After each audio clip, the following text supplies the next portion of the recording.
आगे थोड़ा रुई का फुआ लगा के शुद्ध देसी घी अर्पित करके और अग्नि प्रज्वलित करके बद्री विशाल भगवान की आरती कीजिएगा। ठाकुर जी को बहुत प्रिय लगती है तुलसी के द्वारा की गई आरती।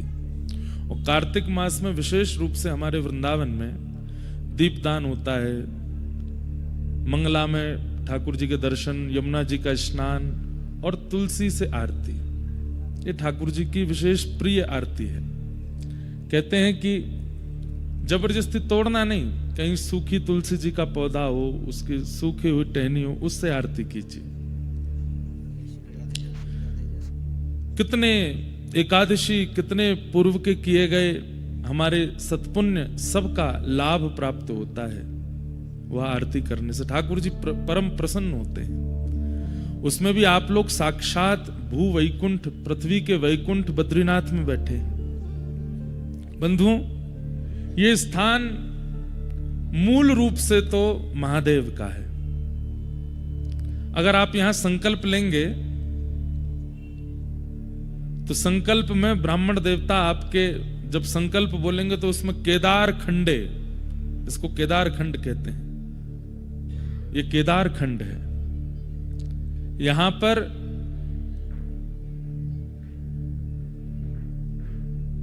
किराए पर हैं हमारे बद्री विशाल भगवान।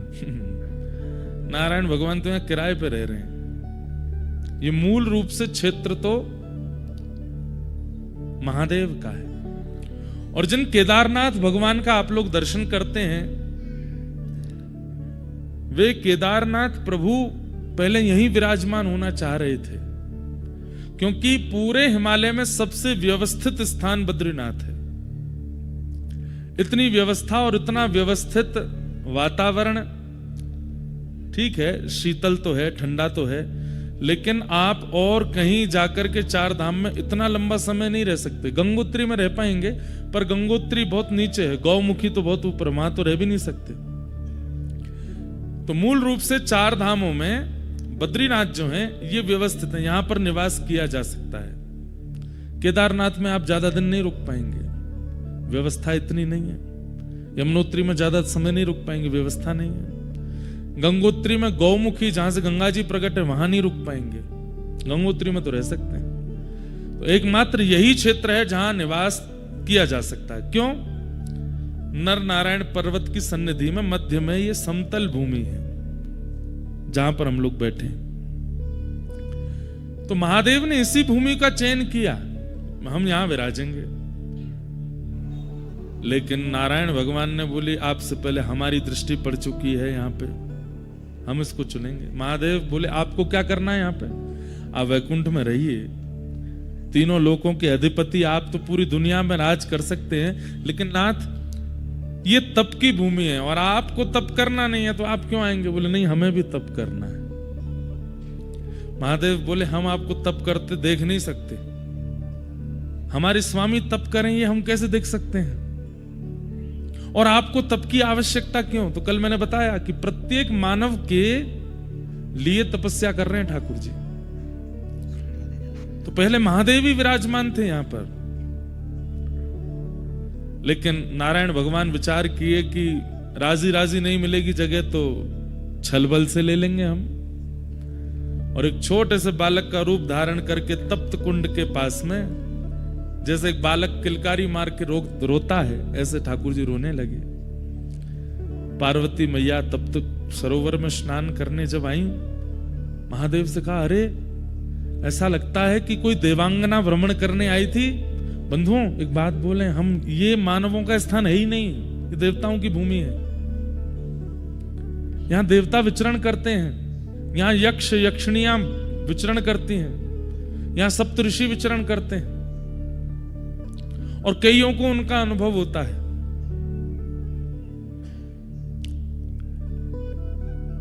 बस कभी अनुभव हो उससे डरिएगा नहीं।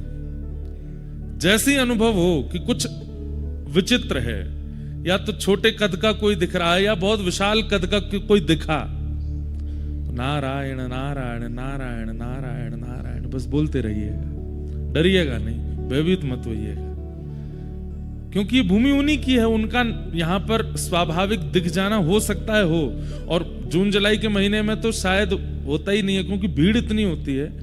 अभी यहाँ बहुत संख्या कम है, मेरे हिसाब से 2-2.5 हजार लोग भी नहीं होंगे पूरे बद्रीनाथ में। इतनी कम संख्या जब होती है तो निश्चित है कि देवजन्य आ ही जाते हैं।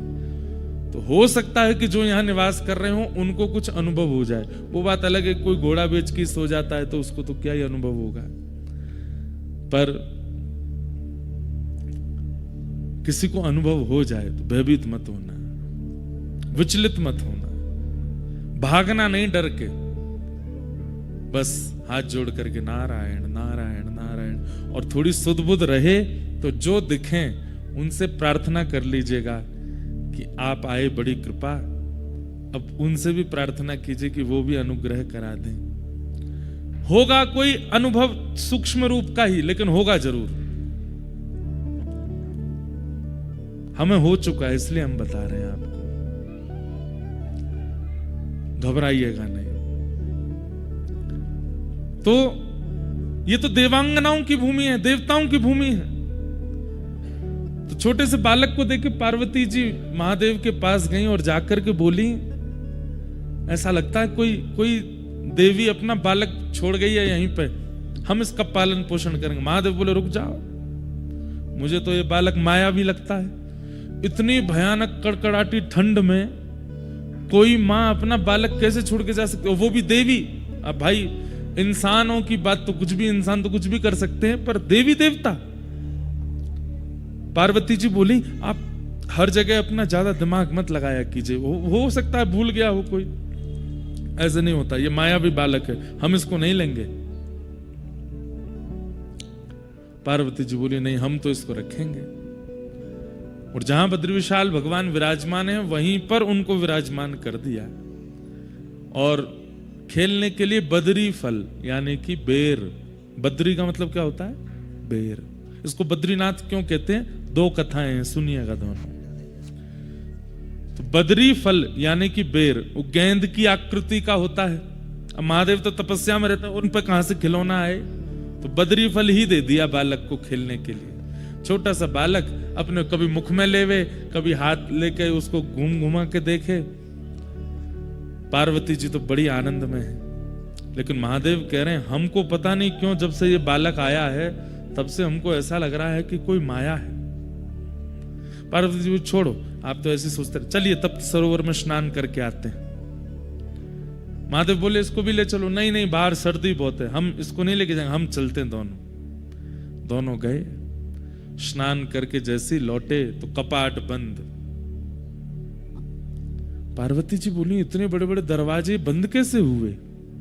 महादेव बोले हमको तो पहले ही लग रहा था वो बालक मायावी है। जैसे ही दोनों दरवाजे खोले तो खुले नहीं। खूब प्रयास किया, महादेव ने क्रोध में भर करके जैसे ही अपने भुजा का प्रहार किया तो द्वार जैसे ही खुला, आहा, शांताकारं भुजगशयनं पद्मनाभं सुरेशम। जो शेष शैया पर शयन करते हैं, शांत जिनका आकार है, पद्मनाभ जो हैं जिनकी नाभि से कमल प्रकट होता है। एक बात आपको बताएं, कमल ब्रह्मा की रचना नहीं है, कमल भगवान की रचना है, इसलिए भगवान को बहुत प्रिय है। ब्रह्मा जी ने पूरी सृष्टि बनाई, मुझे आपको बनाया, पर कमल ब्रह्मा ने नहीं बनाया। इसलिए आप चाहे जो भी कुछ प्रस्तुत कीजिए, ठाकुर जी की प्रस्तुति में वो वस्तु अति प्रिय है जो ठाकुर जी ने बनाई है, या लक्ष्मी जी ने बनाई है, या किशोरी जी ने बनाई है, या महादेव से प्रकट हुई है। कमल भगवान से प्रकट हुआ है, बल्कि विधाता कमल नहीं बनाते, कमल विधाता को जन्म देता है, कमल पर विधाता आते हैं।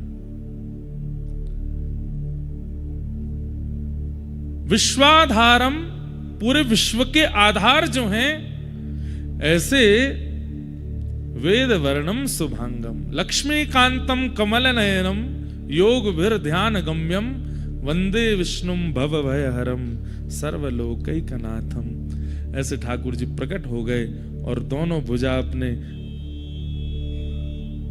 घुटने पर रखी हैं और तपस्या की मुद्रा में ठाकुर जी विराज गए। महादेव हाथ जोड़ के बोले भगवान आपको तप की आवश्यकता क्यों है? किसकी प्राप्ति करना चाहते हैं?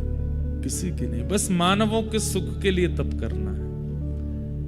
ये संसार के जीवात्मा प्रसन्न रहे, ये संसार के जीवात्मा कर्मफल प्राप्त करें, उनके लिए तप करना है। तो बदरी फल से जो बालक खेलते खेलते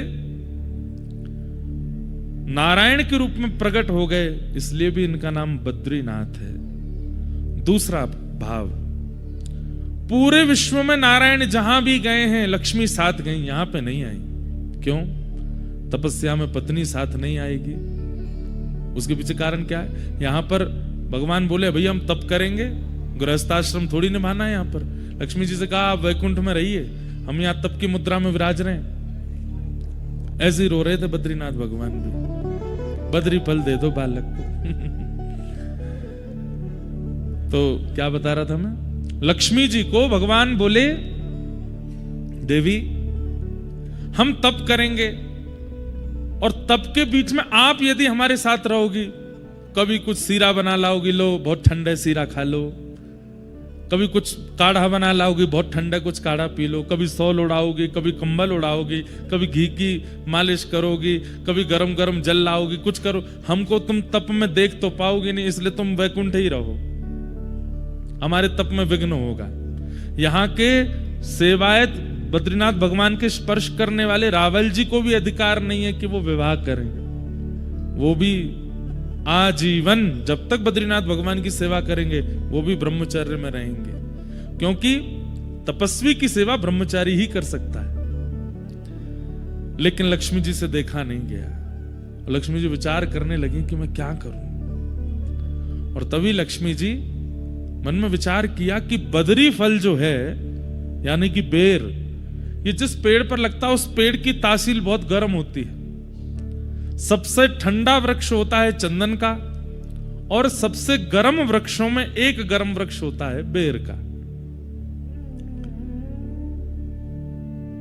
लक्ष्मी मैया ने विचार किया कि ठाकुर जी बैठे हैं, इतनी ठंडी वायु चल रही है, ब्यार चल रही है, बर्फ गिर रही है, मैं अपने नाथ को देख नहीं पा रही। तो जहां पर ठाकुर जी बैठे थे ठीक वहीं कमर लगा करके लक्ष्मी जी ने विचार किया लक्ष्मी रूप में तो नहीं रह सकती, तब आप बदरी वृक्ष बन करके प्रकट हो गए, ताकि इनका स्पर्श रहेगा तो ठाकुर जी को ज्यादा शीतलता का अनुभव नहीं होगा। इसलिए बद्रीनाथ, बद्री यानी बेर, और यहां की बद्री यानी श्री लक्ष्मी ही बद्री वृक्ष बन के खड़ी हैं, इसलिए बद्रीनाथ माने लक्ष्मीनाथ, वही ठाकुर जी यहां विराजमान है। ऐसे श्री बद्रीनाथ। इस भूमि की इतनी सुंदरता का कारण क्या है? भागवत में वर्णन है। जब भगवान यहां पर तप करने के लिए बैठे, तो कोई भी तप करने बैठे सबसे पहले सिंहासन हिल जाता है इंद्र का। इंद्र सोचता है कि अब ये तप करके मेरे सिंहासन को लेंगे। इंद्र को यह नहीं पता कि वो त्रिलोकीनाथ हैं, वो चाहते हैं तो तुम सिंहासन पर बैठते हो, लेकिन फिर भी उसको चिंता हो गई। इंद्र ने एक ही बाण है उसके पास सबकी तपस्या भंग कराने का, कामदेव से जाकर के कहा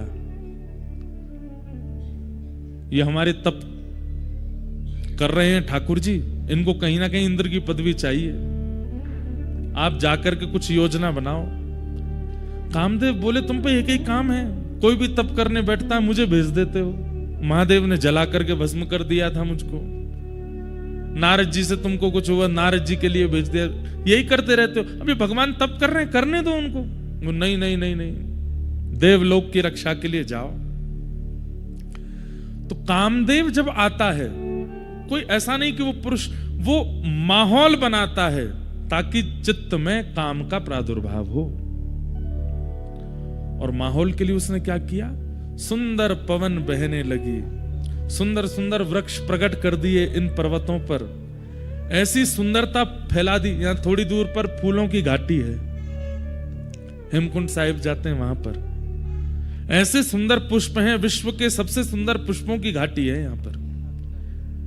कामदेव ने सुंदर पुष्प, सुंदर वृक्ष, सुंदर सब कुछ व्यवस्थित कर दिया कि देख करके सबके चित्त में काम प्रकट होने लगे।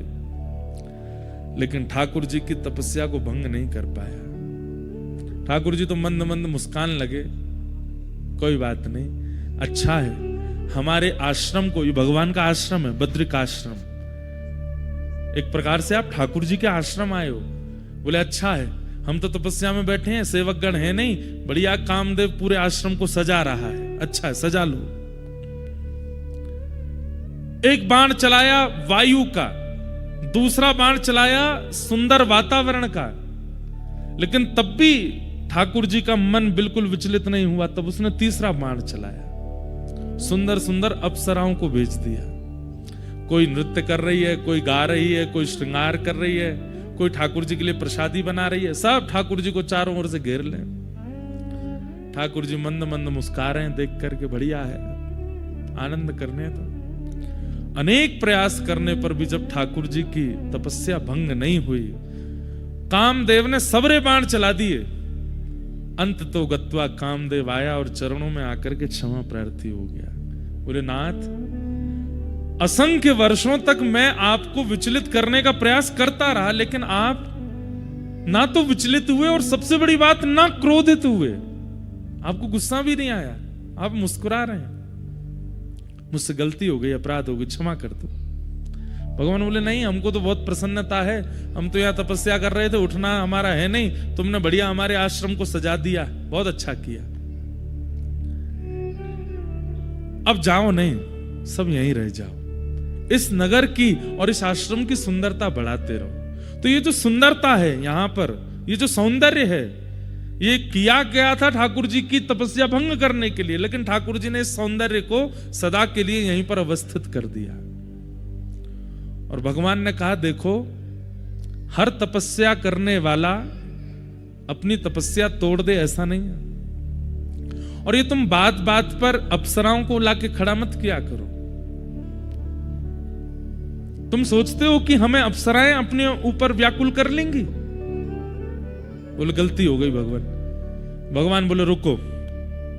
और ठाकुर जी ने ऐसी अपनी जंघा का, अपनी उरु का जैसे ही घर्षण किया, तो यहां के घर्षण से थोड़ा सा मैल गिरा, और उस मैल से, यहां के घर्षण से उर्वशी प्रकट हो गई।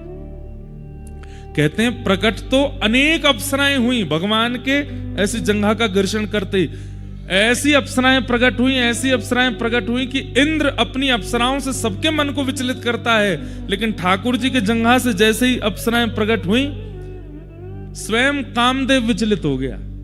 बोले मैंने सुंदरताएं बहुत देखी, ऐसी नहीं देखी।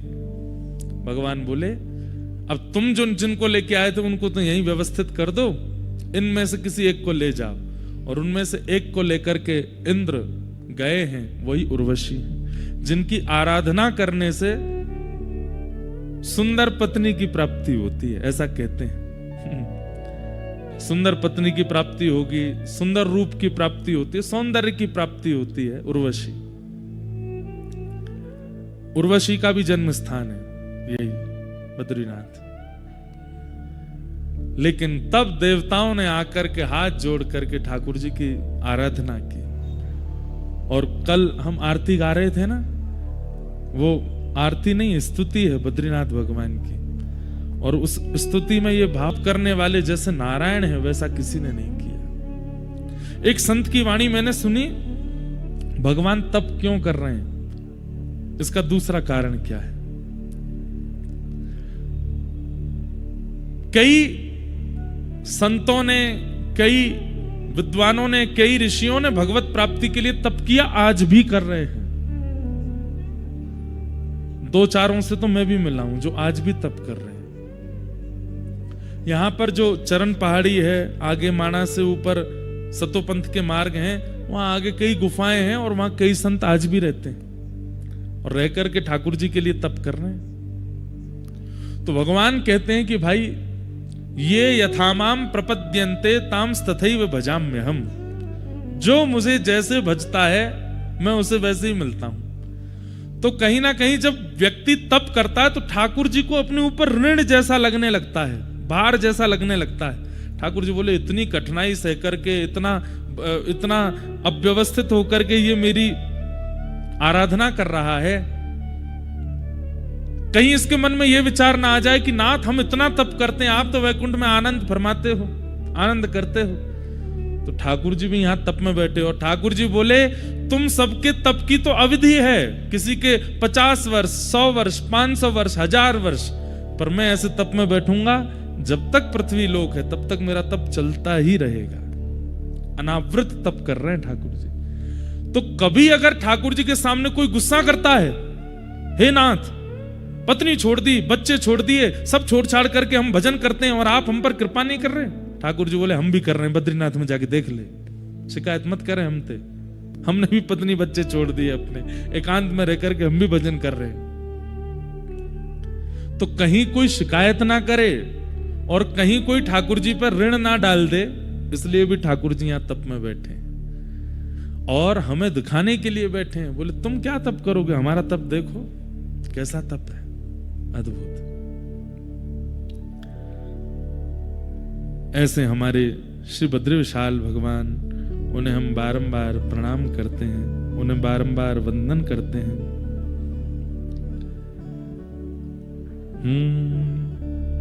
शक्ति गौरी गणेश सारद नारद मुनि उच्चारणम, योग ध्यान अपार लीला श्री बद्रीनाथ विश्वंभर, श्री बद्रीनाथ विश्वंभरम। इंद्र चंद्र कुबेर दिनकर धूप दीप निवेदितम, सिद्ध मुनि जन करत जय जय श्री बद्रीनाथ विश्वंभरम, श्री बद्रीनाथ विश्वंभरम, श्री बद्रीनाथ विश्वंभरम। और आशेष सुमिरन करत निस दिन, ध्यान धरत महेश्वरम, श्री वेद ब्रह्मा करत स्तुति, बद्रीनाथ विश्वंभरम, श्री बद्रीनाथ विश्वंभरम। कैलाश में एक देव निर्जन, शैल शिखर महेश्वरम, राजा युधिष्ठिर करत स्तुति, बद्रीनाथ विश्वंभरम, श्री बद्रीनाथ विश्वंभरम, श्री बद्रीनाथ विश्वंभरम। विश्वंभर, विश्व के जो पालक हैं, ऐसे श्री बद्रीनाथ भगवान, उन्हें हम बारंबार प्रणाम करते हैं, जिनकी आराधना यहाँ इंद्र भी करते हैं, चंद्र भी करते हैं, सूर्य भी करते हैं, कुबेर भी करते हैं, शेष भी करते हैं, महादेव भी करते हैं, यक्ष किन्नर सब आकर के यहाँ पर स्तुति करते हैं। ऐसे बद्री विशाल भगवान को हम बारंबार प्रणाम करते हैं। कितनी बात बता, हमको तो आती रहती हैं कोई ना कोई बातें। स्वर्ग का मार्ग भी यही है। अच्छा, आज सुबह एक भावना चित्त में आई, स्वर्ग का रास्ता, यहीं से पांडव लोग गए थे स्वर्गारोहण को। स्वर्ग का रास्ता तो यह है, पर वैकुंठ का रास्ता, वैकुंठ का रास्ता कहां है बताओ, किसी को पता है?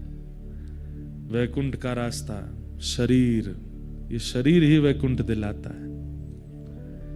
ये 4 पहिया गाड़ी होती है, वही ले जाती है कहीं ना कहीं। ऐसे ये 4 पहिया है हमारे, 2 हाथ 2 पैर, ये 2 आंखें, ये 2 हेडलाइटें हमारी। ये पेट्रोल डालने वाला जो टैंक होता है वो ये रहा, मुंह यहीं से जाता है सब। पेट जो है टैंक है, कोई गाड़ी की 50 लीटर होती है, कई 60 लीटर, कोई 80-90 लीटर।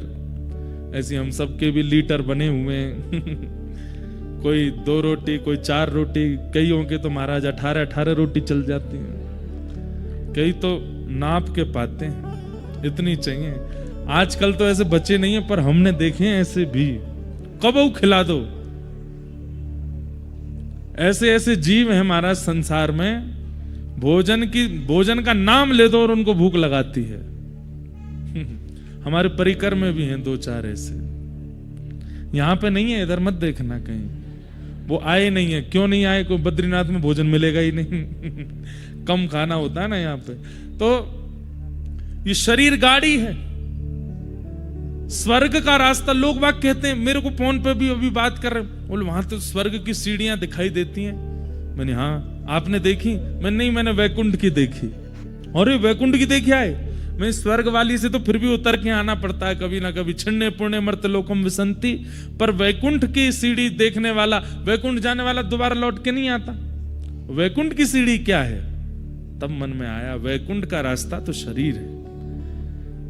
इन आंखों का आश्रय लेकर के, इन कानों का आश्रय लेके, मुख का आश्रय लेके, हाथ का आश्रय लेके, चरणों का आश्रय लेके, मन का आश्रय लेके, बुद्धि का आश्रय लेके, हमारे भीतर की जीवात्मा इस देह का आश्रय लेती है, तभी उसको वैकुंठ मिलता है। वैकुंठ का रास्ता शरीर है।